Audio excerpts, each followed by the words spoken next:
God bless you all and welcome back to HopeSword.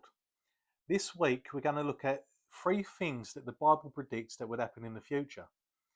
Now, the God of the Bible tells us that he proves himself God because he tells us things before they happen.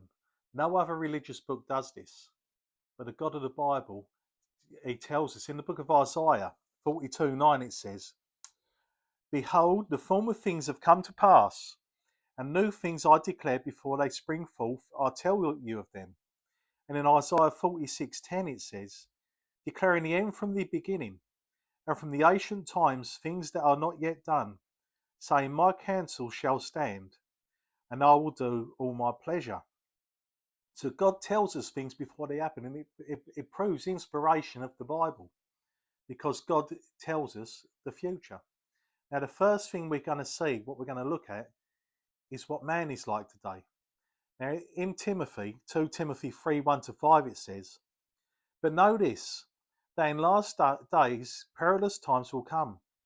For men will be lovers of themselves, lovers of money, boasters, proud, blasphemers, disobedient to parents, unthankful, unholy, unloving, unforgiving, slanderers, without self-control, brutal, despisers of good, traitors, headstrong, haughty, lovers of pleasure rather than lovers of God, having a form of godliness, but denying its power. And from such people turn away."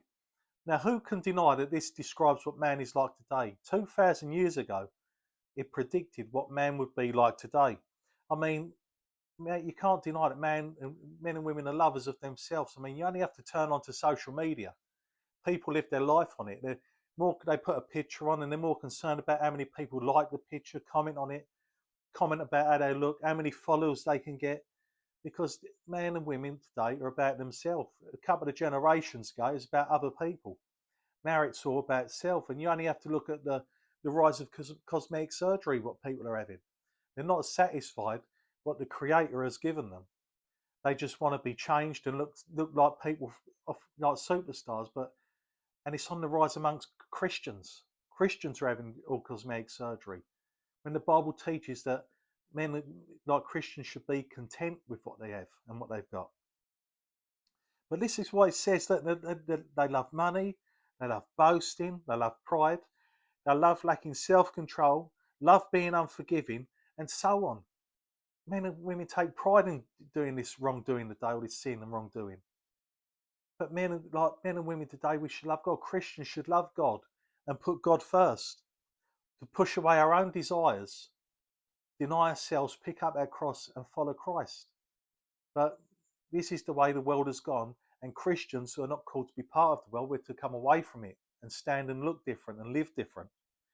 The second one we're going to look at is wars. In Matthew 24:6 it says, "And you will hear of wars and rumours of wars.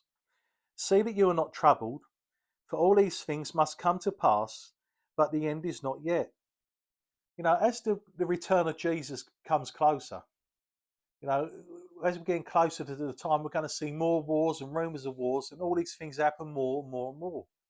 And since 2020, the Red Cross, I've looked it up, the Red Cross have said roughly 120 to 130 active state conflict and non-state conflict wars worldwide, and that's in just 6 years.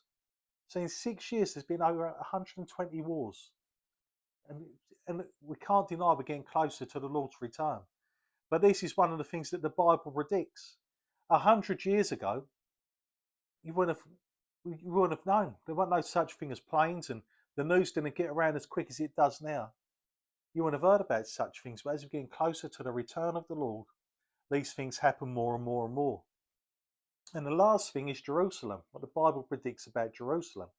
Now, in the book of Zechariah, chapter 12 and verse 3, it says, "And it shall happen in that day, that I will make Jerusalem a very heavy stone for all peoples. All who would heave it away will surely be cut into pieces, though all nations on earth are gathered against it." In the last few years, well, the last 20 years really, say, Jerusalem has been a cup of trembling to the surrounding nations. They talk about it in the UN. They bring laws out against it because they know that the next world war could come over that country. Because you remember, you've got Israel in Jerusalem, the capital, and the surrounding nations want to wipe them off the face of the earth. And everyone's concerned about it because it affects everyone worldwide.